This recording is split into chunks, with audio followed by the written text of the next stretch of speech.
Are any of the Jaguars buy low candidates in 2024? What impact will Jim Harbaugh have on the Chargers offense this season? And which Titans do you need to target on your 2024 FFPC Never Too Early Best Ball Tournament teams? Plus, the 2023 FFPC Best Ball Tournament $200,000 grand prize winner Zach Toyo is going to join us to lay down how he drafted his six-figure squad and how he's managed his way to the top of the heap in the 2023-2024 world-famous FFPC Playoff Challenge with just 3 games to go. We've got a great show for you. Ferrell Elliott is here. I'm Eric Balkman. Stick around. Your high-stakes fantasy football hour starts now.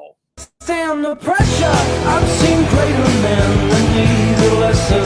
Broadcast live and heard around the world, you are now watching the most entertaining hour of radio on the planet. Welcome to the High Stakes Fantasy Football Hour presented by MyFFPC.com with your hosts Eric Balkman and Ferrell Elliott. The High Stakes Fantasy Football Hour is your home for analysis from the best players in the world. And now, because no one else was available, here are Eric Balkman and Ferrell Elliott. Solace in the scripture. Are we not all our father's sons? I became a man. Nobody ever told me what a man was.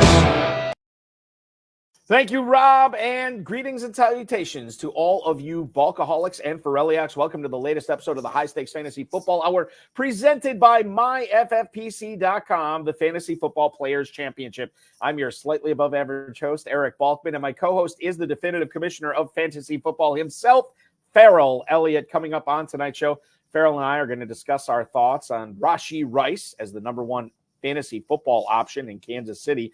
Jim Harbaugh, what effect is he going to have on the Los Angeles Chargers in 2024? And the 2023 FFPC Best Ball $200,000 grand prize tournament winner Zach Toyo is going to hop on board to talk about Jackson Smith and Jigba.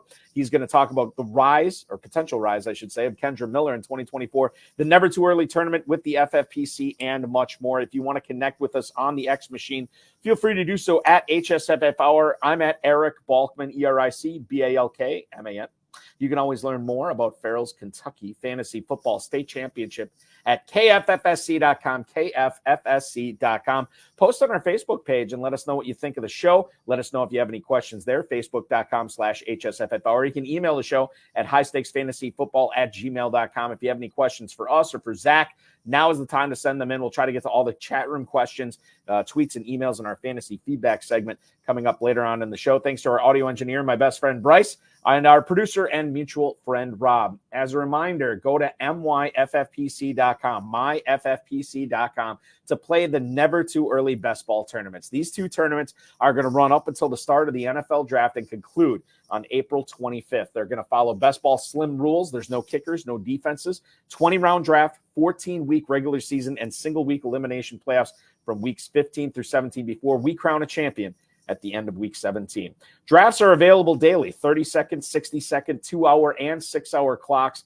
Take your shot at either a $25,000 grand prize if you want to enter at a $125 entry fee in the FFPC Never Too Early tournament, or the FFPC Never Too Early Superflex tournament, $35 to enter that, and you can win a $10,000 grand prize. Go to MyFFPC.com to register for that. And while you're there, why not pick up some Dynasty Orphans? We have plenty of them available. Remember, we have been doing Dynasty for well over a decade.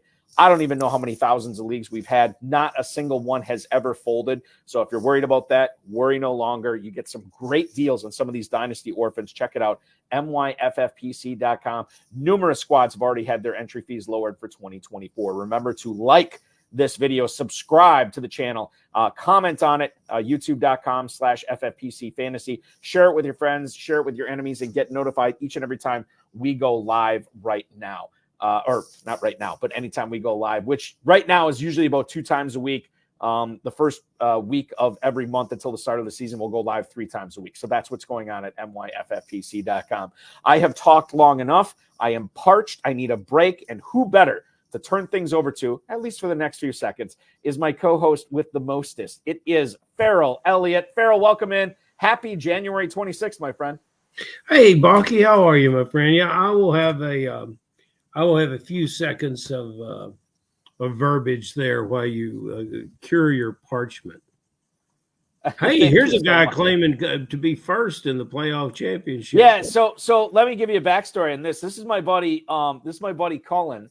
If you got a guy named Cullen, he's got to be a buddy. That's a good yeah, exactly. Yeah, Cullen listened to my show. He listens to my show in Northeast Wisconsin, and he found out about the FFPC through that show.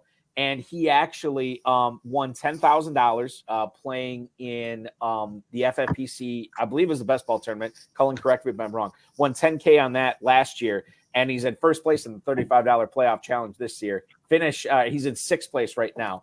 It looks like he's kind of poking you with a stick there. He is, yeah. He wants to get on the show. We'll get him on the show for sure. I'll tell you, Colin, if you want to poke Balky a little more, you can point out to him that in the KFFSC Super Sunday Sweet 16, there's only 5 spots left, and Balky has yet to embrace his potential championship by joining the league because there's only 5 spots left. And it, Colin, you could just keep on pushing that stick in there. That's what Cullen wanted. He won the 10K in the Best Ball Tournament last year. He finished 6th, and we'll have the I can tell the guy's a winner. He's a winner. Exactly. Yeah, there you go. Thank you for Cullen for correcting that. I appreciate it.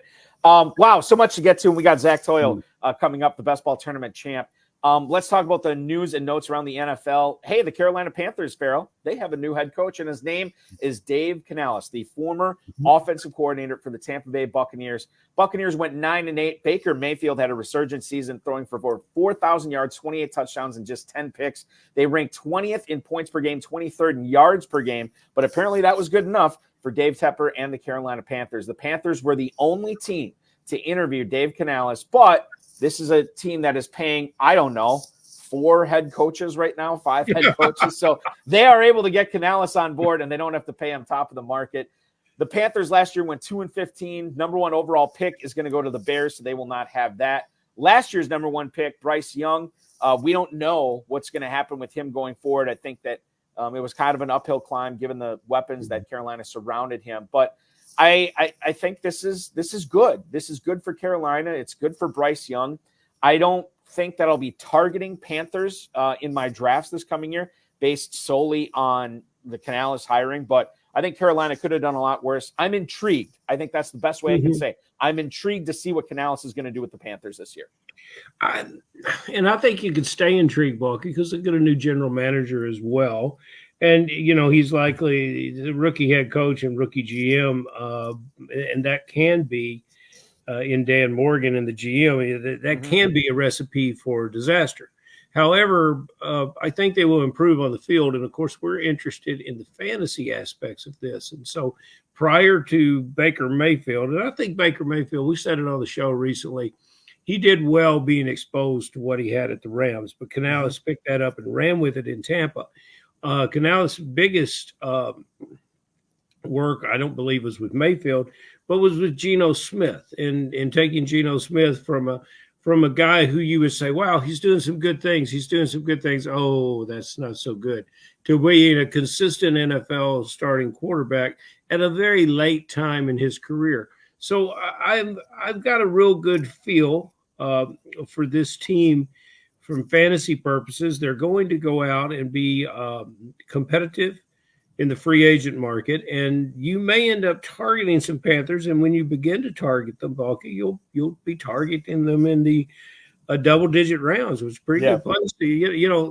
I don't know where he ended up, but you can still win bets if you'll say, Adam Thielen caught 100 balls this year. And people will look at that and say, yeah, that's 4 years ago. No, he caught 100 balls this year, 4 of them for touchdowns. He had 2 weeks of catching 11 balls back to back.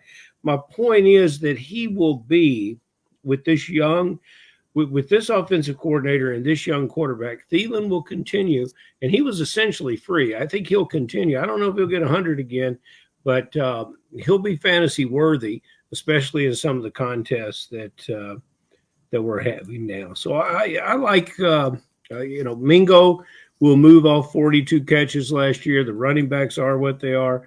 Take a look at what happens there in free agency because there's positions for guys to get on the field. I think it's a real interesting offseason in Carolina.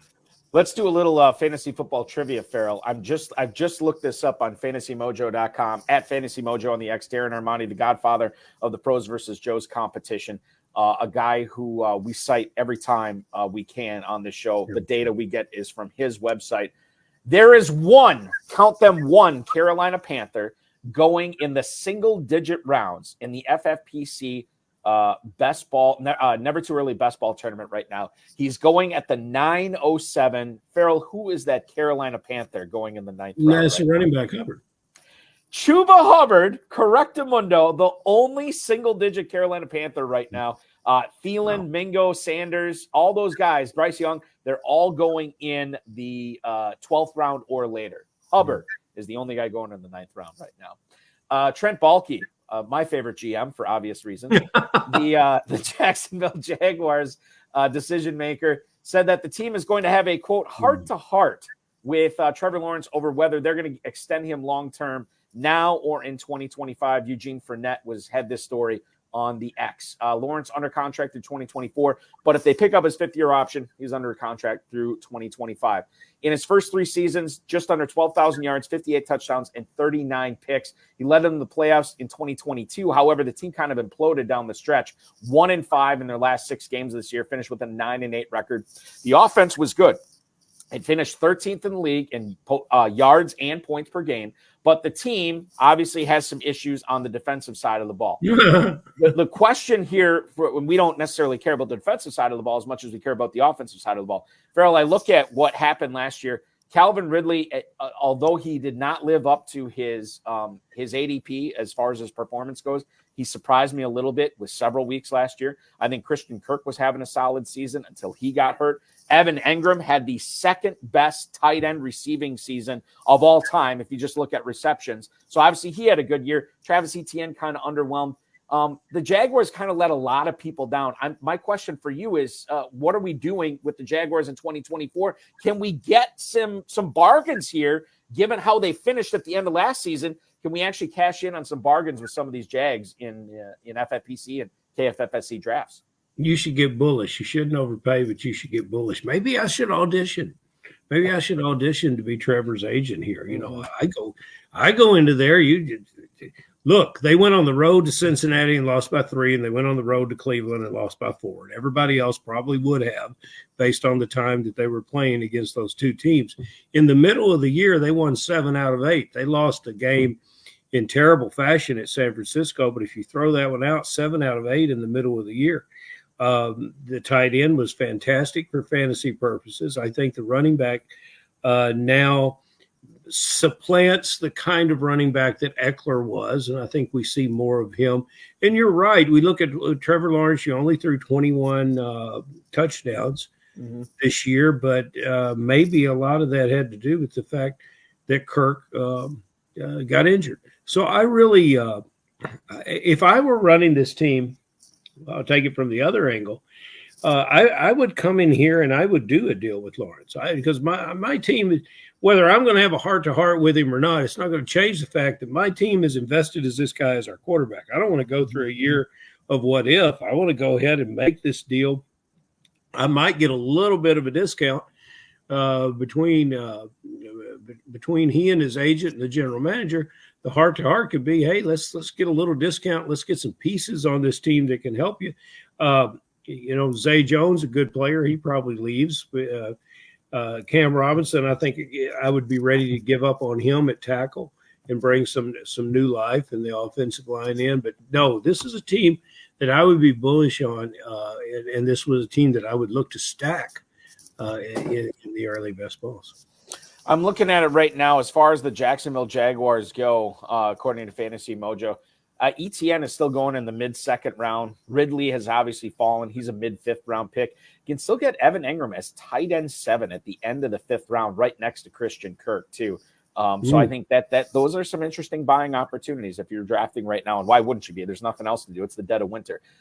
This is what you do. It's been very cold and dreary in Wisconsin. So that's just what I assume everybody's doing. Everybody's drafting right now.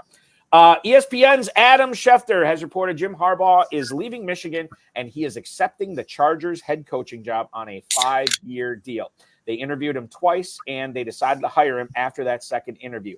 Harbaugh actually was scheduled to interview with Atlanta a second time. That didn't happen.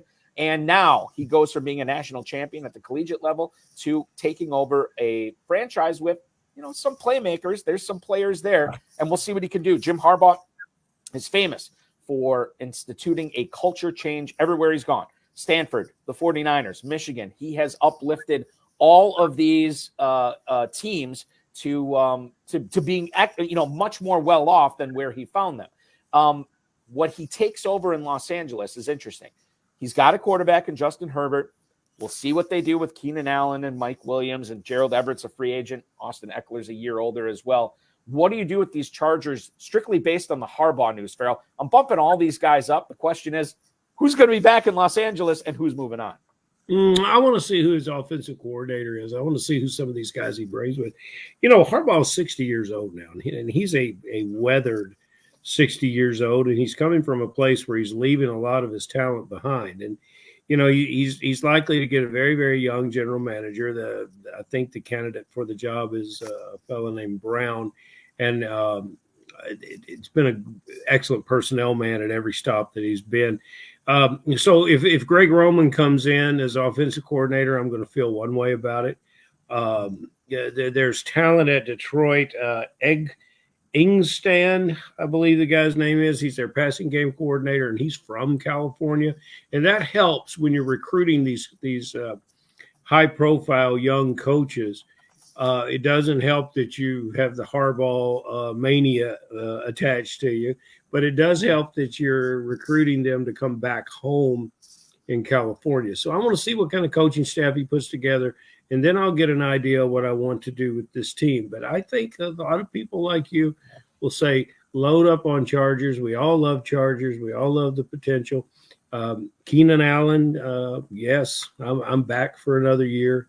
But I'm going to take a wait-and-see approach until I see who else is going to join Harbaugh in the coaching room. Yeah, and I think that's crucial. Like we talk about, the head coaches, that could make a difference. Like I didn't even bring up Raheem Morris tonight going to Atlanta. He's a defensive coordinator. We need to find out who his OC is going to be before we can sort of take away tangible information for that. Now, there is an offensive coordinator that is now a head coach, and his name is Brian Callahan, and he's the new head man in Tennessee.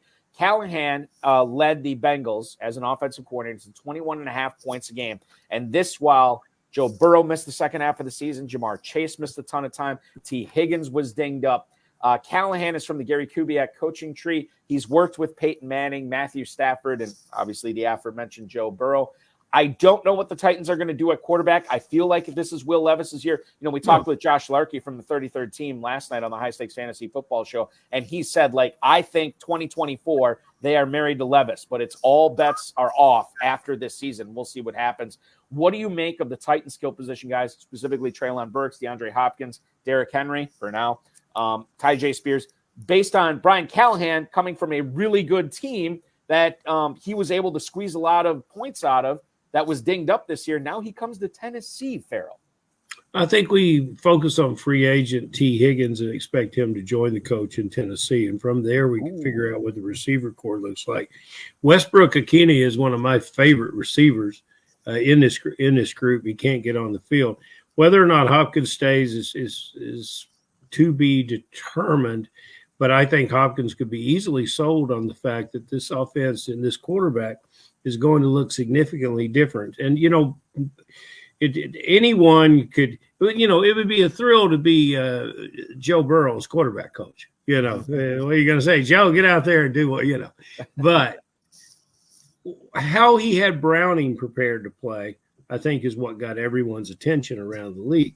And when you have your second guy that can come off and you don't miss a whole lot of beats when you had one of the better younger quarterbacks in the league, there's something to be said for that. And so you take this group of players that he will assemble around him, and sure, I think Henry's gone, and I do like Spears, but you take a look at the group of players, and you suspect that now that he's the head coach instead of the quarterback whisperer, he's going to bring that same culture to getting the most he can out of all position players, and that would be really good for fantasy football. And if Hopkins is there, man, that would be something special. And we all have loved the tight end there. Yep, Okonkwo. And if someone's going to get the best out of Okonkwo, perhaps this is the man to do it. I think if you are looking for Tennessee Titans squeezing the fantasy production out of them, Callahan's probably the guy to do it. If you're looking to try to win $200,000 in the FFPC Best Ball Tournament, let's bring on tonight's guest because he clearly knows how to do it. He won the $200K in the 2023 FFPC Best Ball Tournament. He's currently, this is the other thing too, first place overall in the 2023-2024 world famous FFPC Playoff Challenge with just 3 games to go. He's going to tell us all about that as well. Please welcome aboard Zach Toyo. Zach, welcome into the program tonight, man. Hey, thanks, Balky. What's up, Ferrell? Mr. Zach, how are you, buddy? Good. Thanks for having me. Excited to have you on. I always ask this question for anybody who wins buku bucks at the end of the season.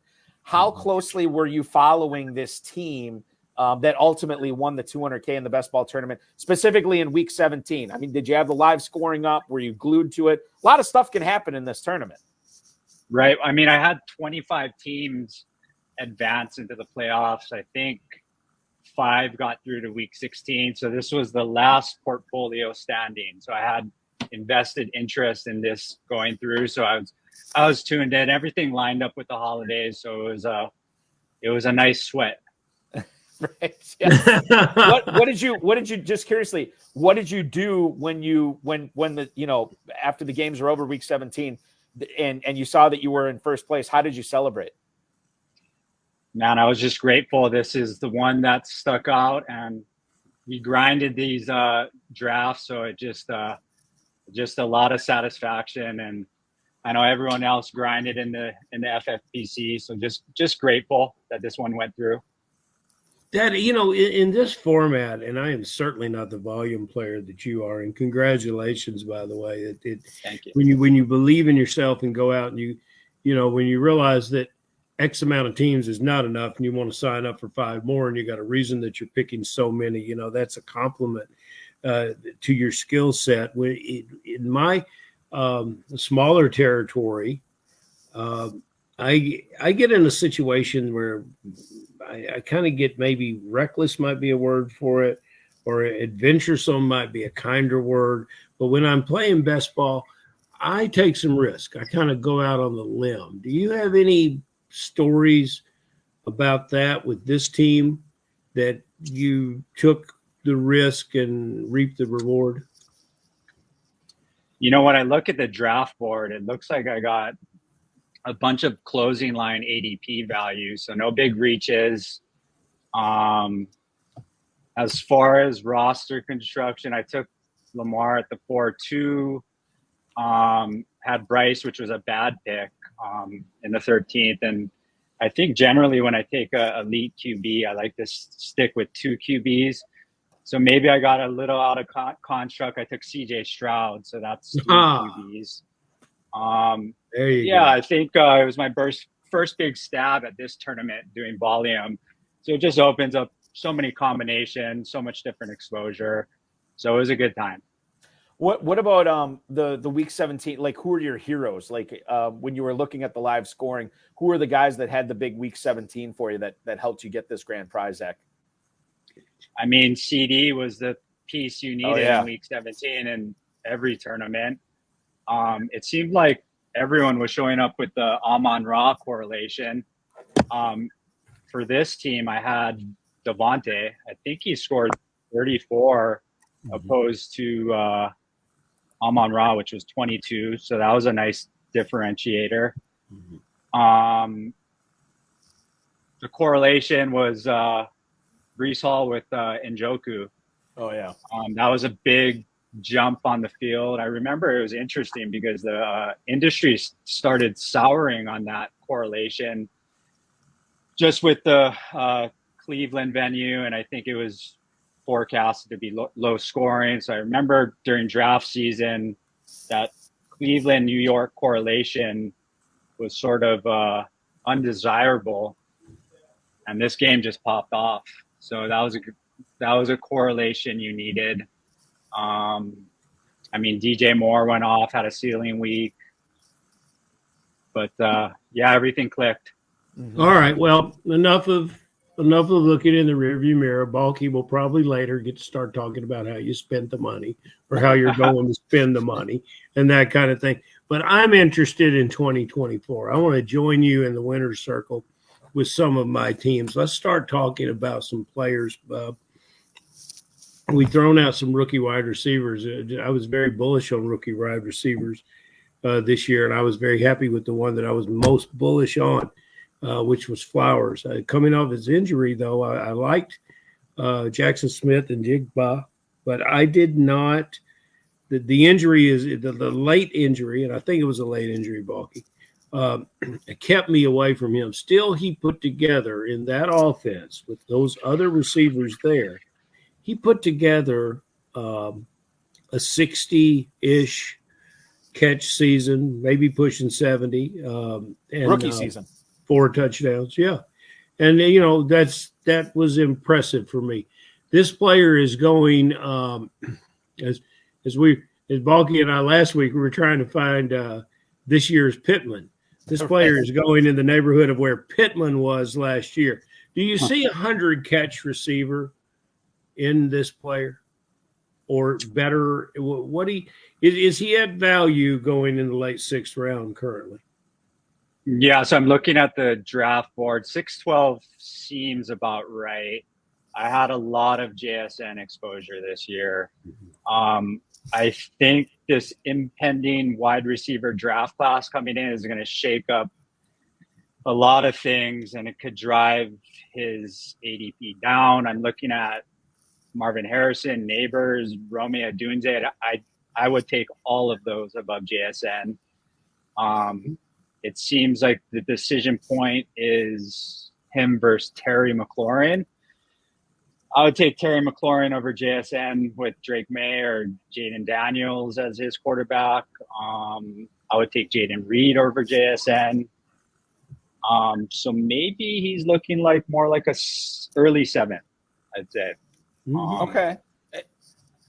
What was it, Zach, because you said you had a lot of exposure to JSN last year. What was it about JSN that really attracted you to him in 2023? What were the attributes? What was the situation? Why did you want to get enough of Smith and Jigba on your teams?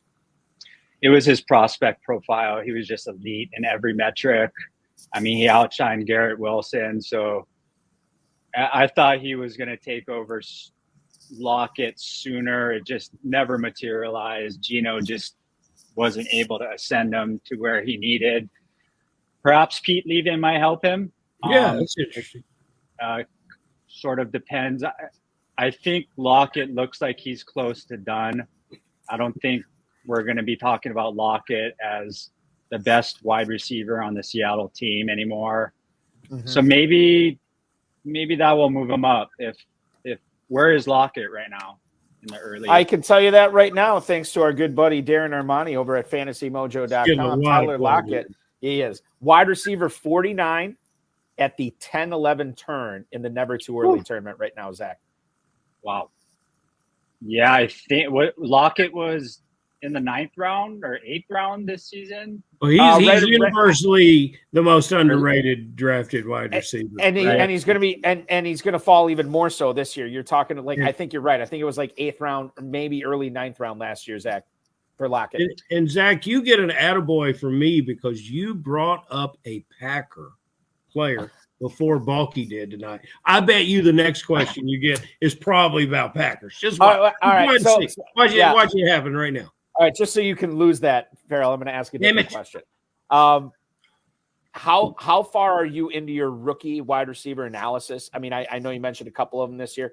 Is there any rookie receivers, and I know we don't know where these guys are going to end up, but you mentioned the prospect profile for Smith and Jigba. Is there any rookies coming into the 2024 season that you're kind of excited about, even as early as this point in the season? You know, I'm a Neighbors over a Dunze guy. I really like Neighbors. I think he's closer to Marvin Harrison Jr. as people think. I love the Texas wide receiver, Xavier Worthy. He's big on my list. Obviously, these are all 6'3" alphas as opposed to that Addison, Zay Flowers prototype that were so popular in last year's draft. So I'm looking forward to this influx of talent. But Neighbors is my guy. And it's good. It's good talent, guys. And I want to throw you a name right now. I want to throw you a name that'll probably end up going in the third round. And he's slow as Christmas, but don't let that bother you. I'm going to throw you Jamari Thrash, University of Louisville. I'm going to throw that out there for you. This is one of the smoothest wide receivers that will come in the game. And that's one of the things that I loved about Olave when he came into the game. I see elements of that game in this player. So I just want to throw you that one. You can take him in the 20th round, and then next year when you win, you can come on the show and talk about it. Zach, what about we got Mile High Luke asking about the Oregon receiver, another really tall guy, 6'2", 6'3" guy out of Oregon, and Troy Franklin. Any thoughts on him? I haven't done the Troy tape yet, but I hear he's a player.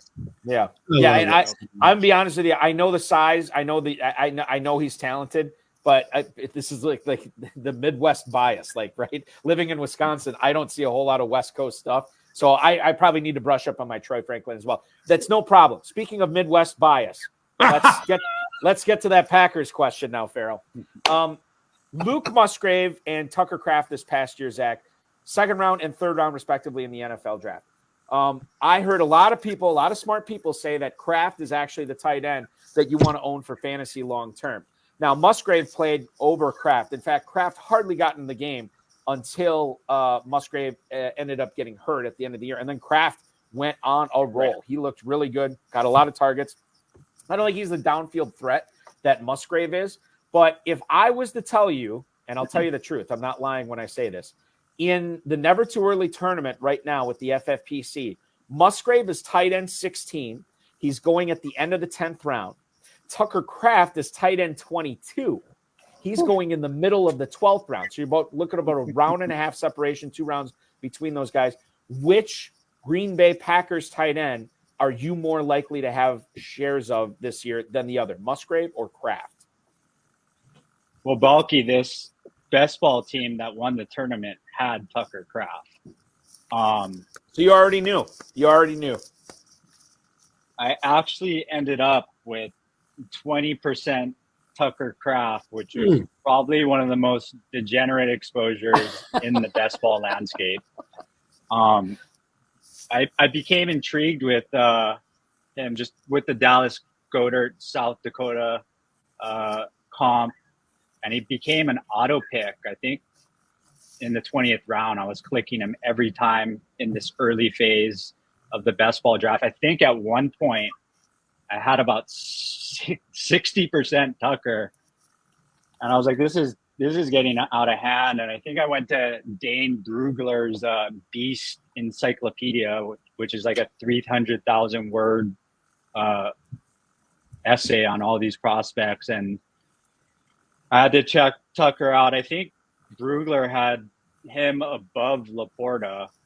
And then I went to Musgrave's profile, and apparently he was a ski prodigy and swept 3 events, slalom, and I think Super G. And I read that, and I was like, I think I have this all wrong. And that's when I stopped drafting Tucker Kraft.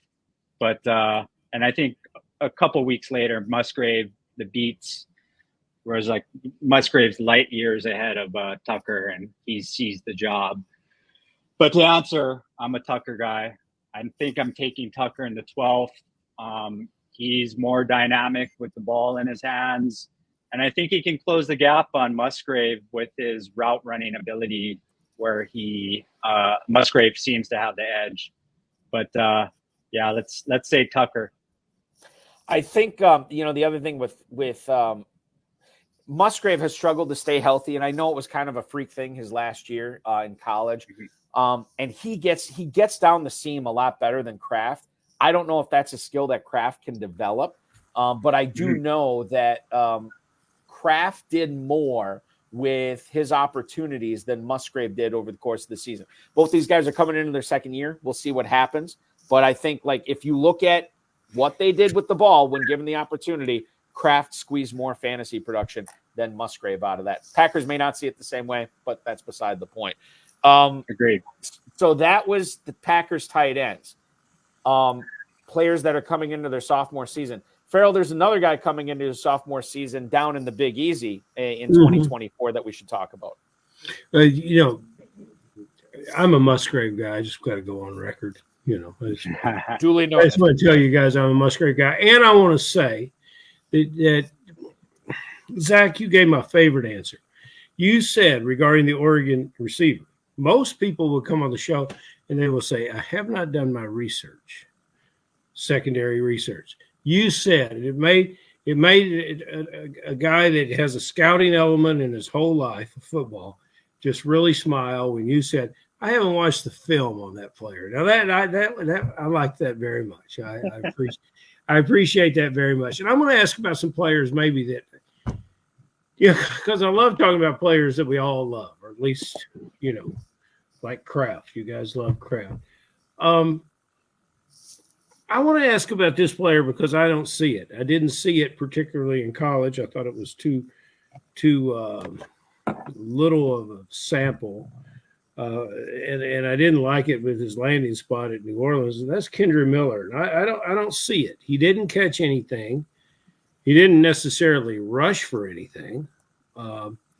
He had probably one of the flattest seasons of any first and second day draft pick at a skill position, at a running back position. Your thoughts on this player? Balky, were you looking at my exposures? Because I had a ton of Kendre. Listen. But how the hell did you win? It's just, my goodness. Here's the thing. This team didn't have Kendre. Here's the thing. When I'm crafting questions, I want to make sure we're talking to you about players that you were definitely into.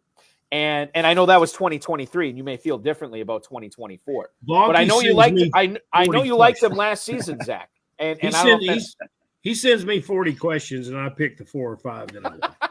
That's what it comes down to. All we want to know is if your like for Kendre Miller last year is going to carry over to this season. Kendre had some bad luck with injuries, and I think whenever a rookie gets injured, he was injured in preseason, and it just kept mounting. So I don't think he really had a fair shot to impress the coaches.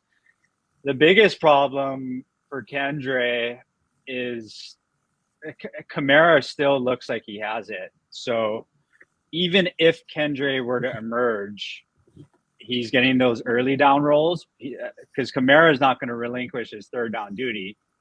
And then you have Taysom, who New Orleans just loved. Mm-hmm. So, from just an opportunity standpoint, I think it's an uphill battle. As far as his abilities, he's got prototype size. I think he can block. There's a chance at this point he's probably just a handcuff. Yeah, and you drafted this player before you knew his landing spot, right? Because we were in the never too earlys, or were we not? You were in the regular. No, so you knew he was headed to New Orleans. I had Kendre exposure in the Best Ball Tournament. Gotcha. I was pretty heavy on him. Okay. What about Miami? And we're going to go to an email here for you, Zach. Ron in Dallas, actually. How do you handle the Dolphins running backs in the never too early draft? So if you're drafting now, I can tell you, according to Fantasy Mojo, that Devon Achane is going off the board on average as the 8th running back at the 208. So he's sort of like a mid to late second round pick. Raheem Mostert, running back 29 in the late 8th round. Almost 6 rounds separate these two. Well, more than 6 rounds, I guess, technically separate these two players. How do you feel about those values right there, Zach? Do you like one or the other? Do you like neither of them? Do you like both of them? I had a lot of Raheem this year, so that's my boy. But I think this year I'm going to pivot to Achane. I just think he's so explosive. He's one of those players that has spike weeks that could win a league just in 1 week. 190-pound back. I feel like he's going to acclimate his body in this offseason. just so he can kind of develop into more of a full-time role. I'm digging Achan over Raheem, even at a discount in the 8th round for Raheem. I think that's right. Mid-second. Yeah, 208 for Achan right now. He's an exciting player. I think Mostert's going to play until he's about 36, retire for 2-3 years, then come back. Then come back. Yeah, that's what I expect from him. I mean, and it'll be great. He's just a joy to watch. He's just, you want to see. Well, perhaps he's going to lose a step. Well, he's got 2 or 3 to lose. He's faster than just about everybody in the league. That Miami team. I see he's going right next to Nick Chubb. Yeah. Nate. Yeah, he is in the territory as I bring it up here.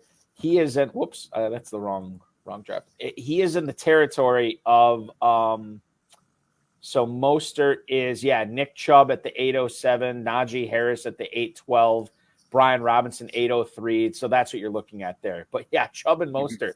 Who would have thunk that they would be right next to each other in 2024 drafts? One more email here for you, Zach. Greg in West Nyack, New York. Wow, that's a new one. Hi, Zach. Are you concerned? Oh, Ferrell, this is a good question for you. Hi, Zach. Are you concerned that Michael Pittman might leave the Colts, bumping up Josh Downs or Alec Pierce? Congrats on the cash. That is Greg in West Nyack, New York. Zach, how do you feel about Pittman? You think he's pretty stable in Indianapolis? He had a great season this past year, and I think Pearson Downs, for the most part, took a back seat to him. Your thoughts on Pittman in 2024? Yeah, thank you, Greg. I think it depends where Indy goes. I don't think it's a great year to have an impending contract for a veteran wide receiver. In this case, Pittman may not be a veteran, but just this crop of wide receivers coming in, I think there's a chance they could rotate out of him, which would definitely bring up Downs, who I do like. But yeah, to answer your question, Pittman is a player I targeted.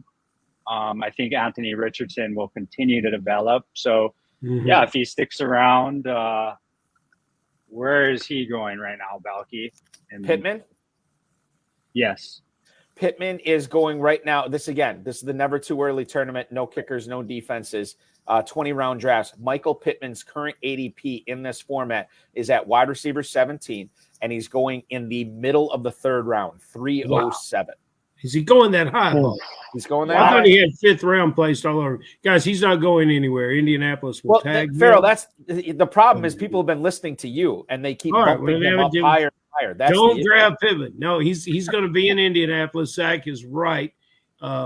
With what he's going to do with Richardson, it will be a beautiful thing, and they'll put a franchise tag on him, and that'll take care of that. Downs in the 9th, Pierce in the 16th right now for the Colts. So, yeah, I like Downs in the 9th.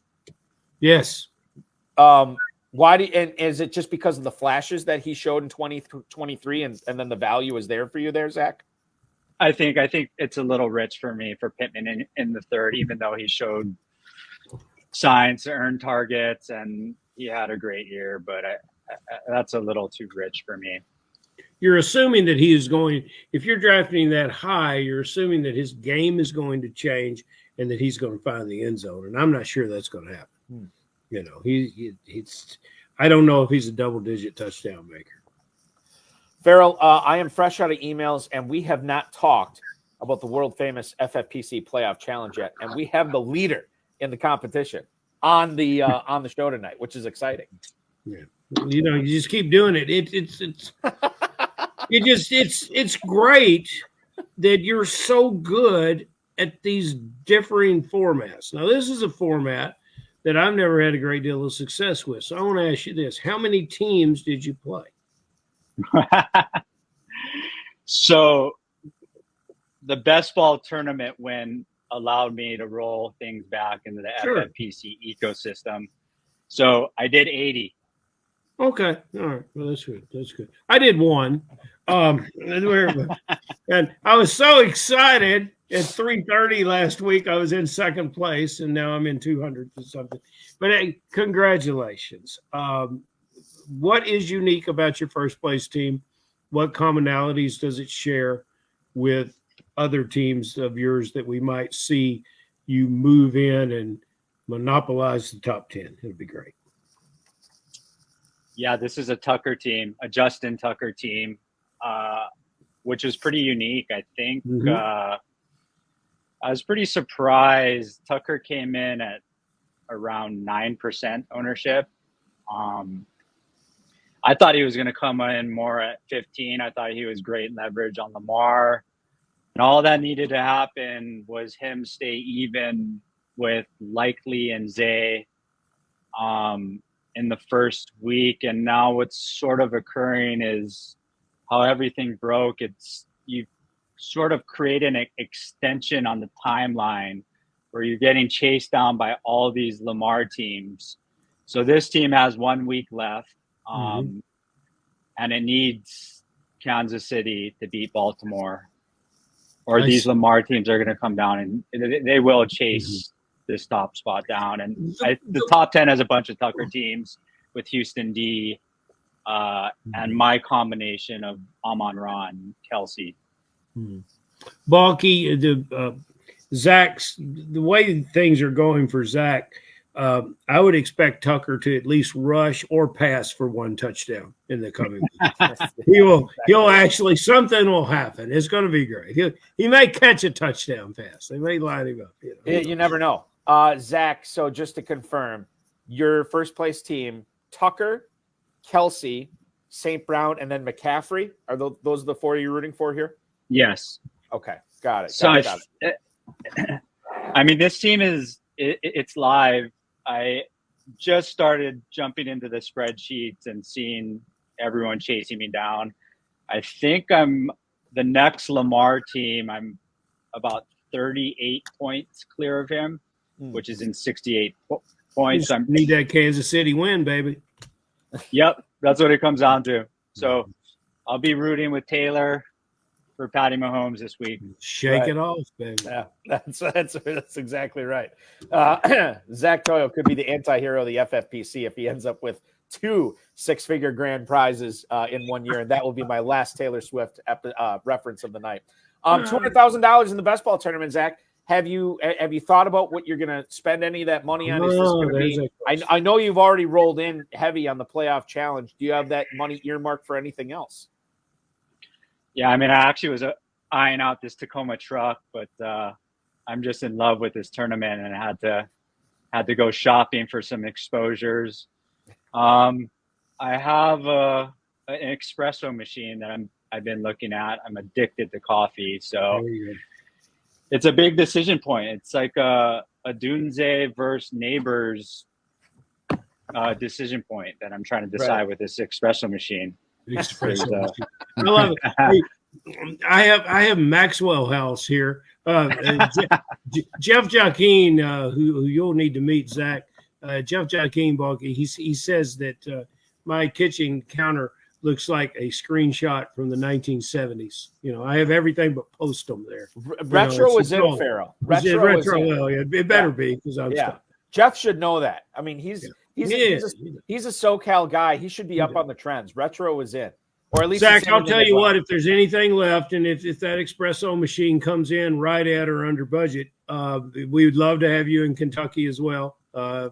You would love it here, and you would obviously your game needs sharpening, so you need to come here and get ready.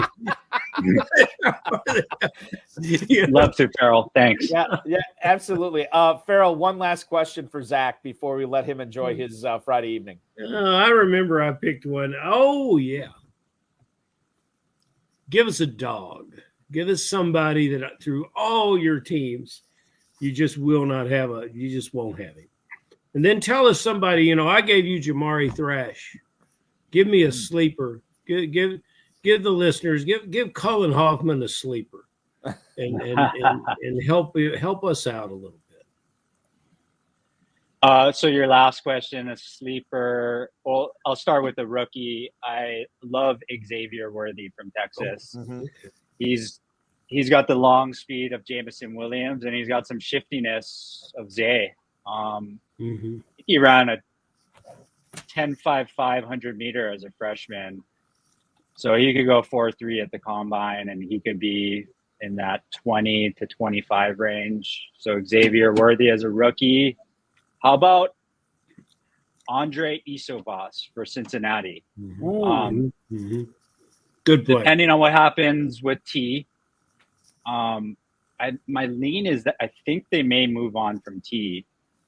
And this guy is a supreme athlete. We could be looking at the next Puka. Maybe There not you go. to that extreme, but Just good thought.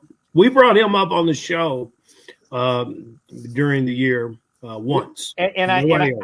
I can't remember if I said this or not, but in a lot of my dynasty leagues that I was in, Zach, for the last waiver wire run of the season, I was picking up Iosivas as just like a guy that we'll see what happens, like as one of my last roster spots on the league.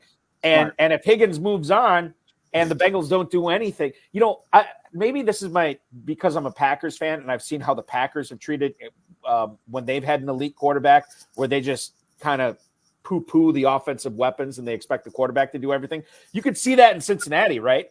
Wow, we got Burrow, we got Chase. Like let those guys cook. We'll fill in the cracks, with other players that we need on this team on defense and the offensive line and what have you.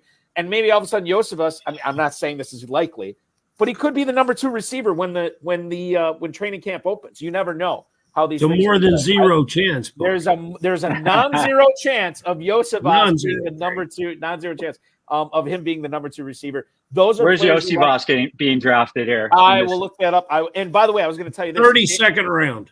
No, come on. Xavier Worthy is already a 13th round pick in the Never Too Early tournament.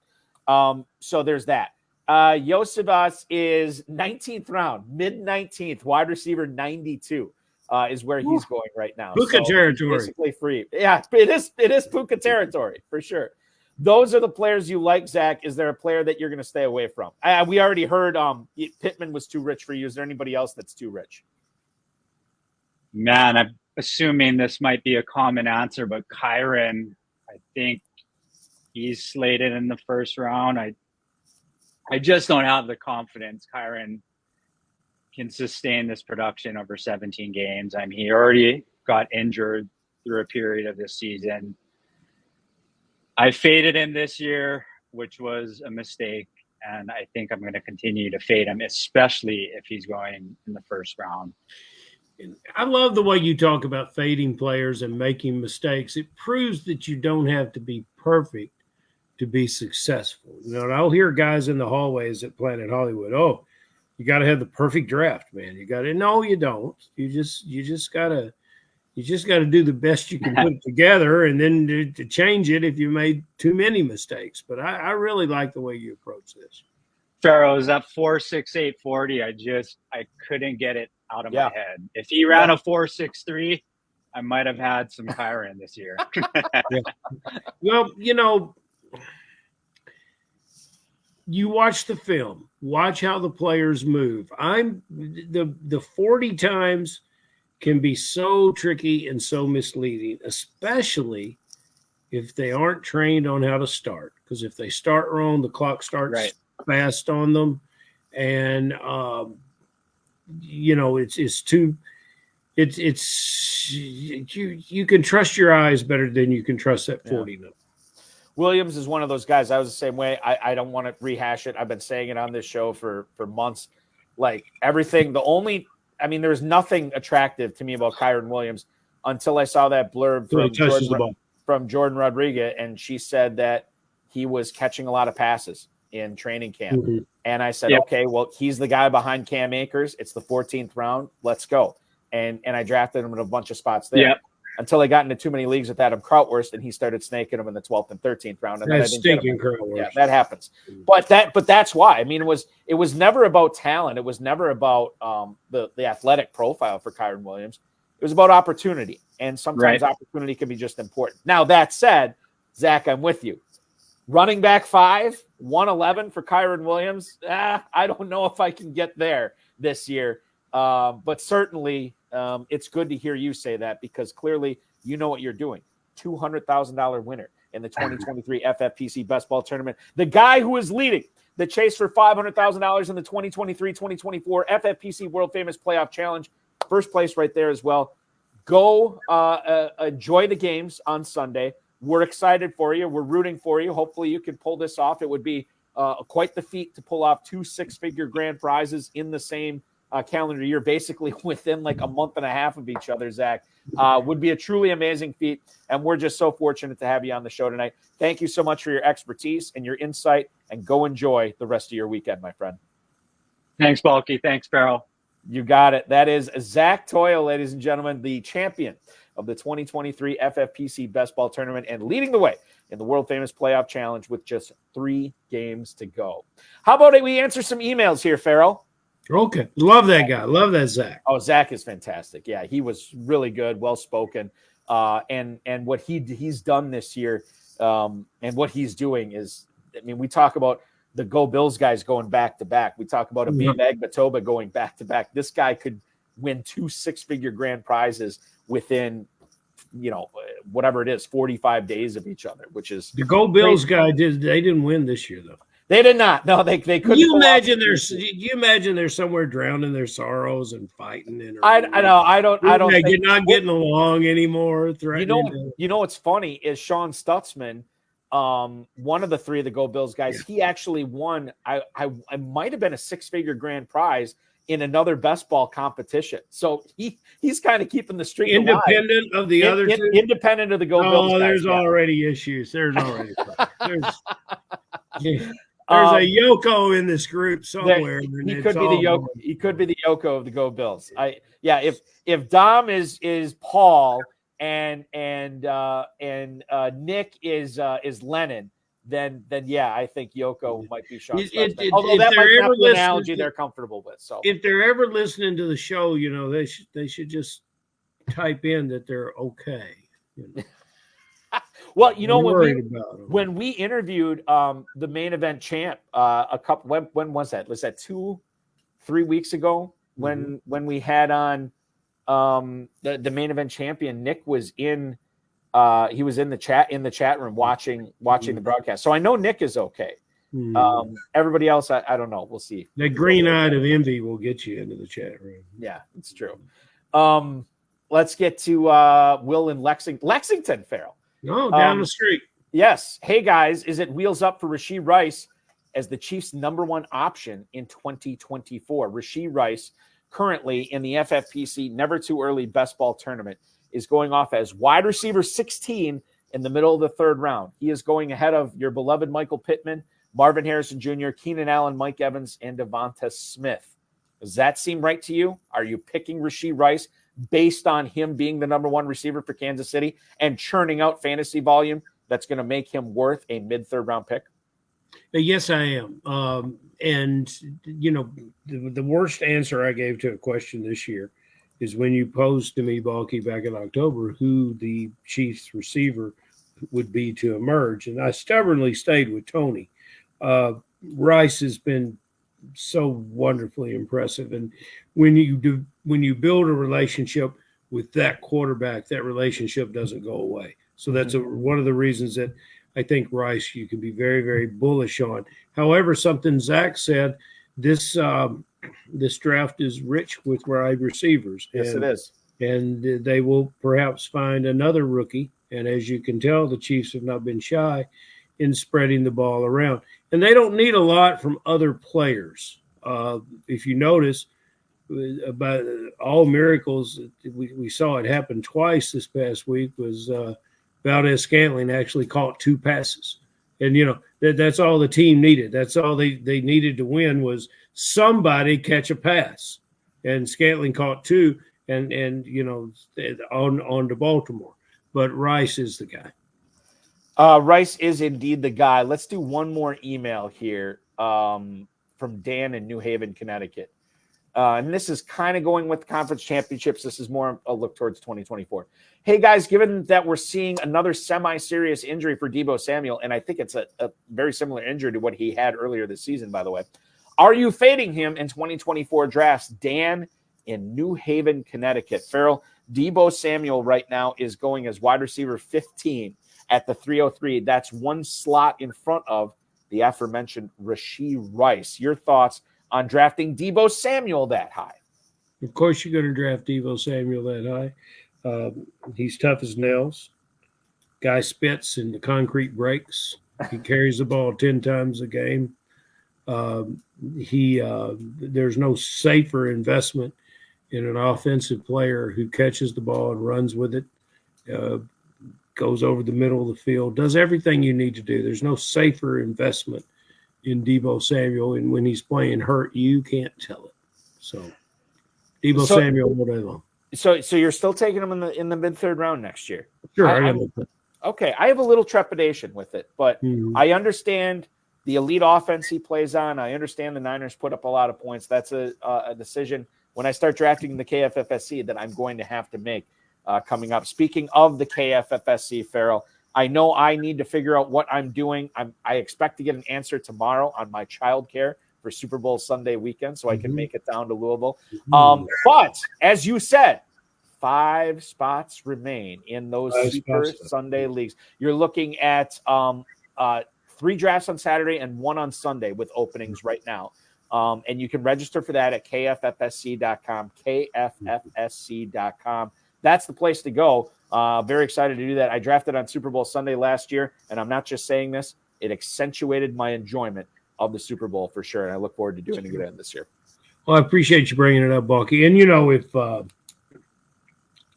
if you get down here, we'll move some guys around, and there will be people that will graciously step aside to give you more drafting opportunities. It's, you're a beloved individual of the fantasy world. You're like butter and toast from coast to coast, Balky. People love it. When we want you, we want you here in Kentucky, and then we haven't marketed the league. It's got the same. Not the same, but it's a core group of guys that will come and make the weekend special, and we're looking forward to it. Now, we will have our schedule up here in a couple of weeks for what we're going to do in 2024, and there'll be a couple surprises and a lot of things available.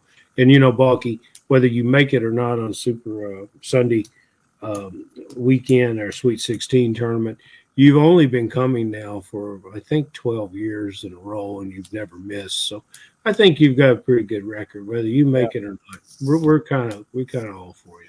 Yeah, no, I love it. I'm not joking around. When I get down there in August, it's one of my favorite weekends of the year. Why would I not want to do that twice and get there in February to watch the Super Bowl live in Louisville? It's going to be a lot of fun. KFFSC.com is where to go. Ferrell, we'll do this again next week. Thanks for joining me, dude. Pleasure's all mine, sir. You got it. That is Ferrell Elliott, the definitive commissioner of fantasy football, joining us on the show tonight. I want to thank Zach Toyo, Ferrell Elliott, the FFPC, Rob Bryson, of course, each and every one of you. We will be back, as I said, 10 o'clock next week. Same bad time, same bad channel on the FFPC YouTube and the FFPC socials. In case you missed the High Stakes Fantasy Football Show last night on the Better Sports Network, check it out on any of the FFPC socials as well as YouTube. The archived video is there both on the FFPC and the BSN channel. 33rd Team's Josh Larkey joined me. A lot of fun. We got through a lot of stuff going into 2024 drafts. And then this coming Thursday at 7 p.m., we'll go live for 2 hours again. Fantasy Pros Andrew Erickson will be my guest on that. He's been on the show before. A good guy, fun guy, and most importantly, a smart and entertaining guy. So he'll be on with me 7 to 9 next week. MYFFPC.com is where to go to join these never too early best ball tournaments that we've been talking about for the past hour. The 2 tournaments will run through the NFL draft, conclude on April 25th. They're going to follow the best ball slim rules. No kickers, no defenses. It's a 20-round draft. Champion gets crowned at the end of week 17. Drafts are available with a 30-second, 60-second, 2-hour, and 6-hour clocks. So make sure that you are registering for that at myffpc.com. Win 10 grand, win 25 grand. Registration closes April 25th. Also, myffpc.com, myffpc.com is where to go if you are one of those fantasy football, can't get enough of it. Play fantasy football 365 days a year with the Dynasty Orphans that we have right now at myffpc.com. There are a ton of those that have been discounted. You get some great deals on them and begin your dynasty now. myffpc.com. Just click on the purchase button next to any of those teams that have the entire roster and the draft picks listed there. Like I said, a lot of good deals. Check it out, myffpc.com. Remember to like this video, subscribe to the channel, comment on the video, share it with your friends, share it with your enemies. Click the notification bell so you get notified anytime we go live, which will be, once again, next Thursday, 7 o'clock, Fantasy Pros, Andrew Erickson and myself. And then Friday night, 10 o'clock, myself and Ferrell Elliott and another great guest will be joining us. Maybe Cullen Hoffman. You never know. That is coming up next Friday at 10 o'clock. Thanks for watching, everybody. Your weekend officially starts now.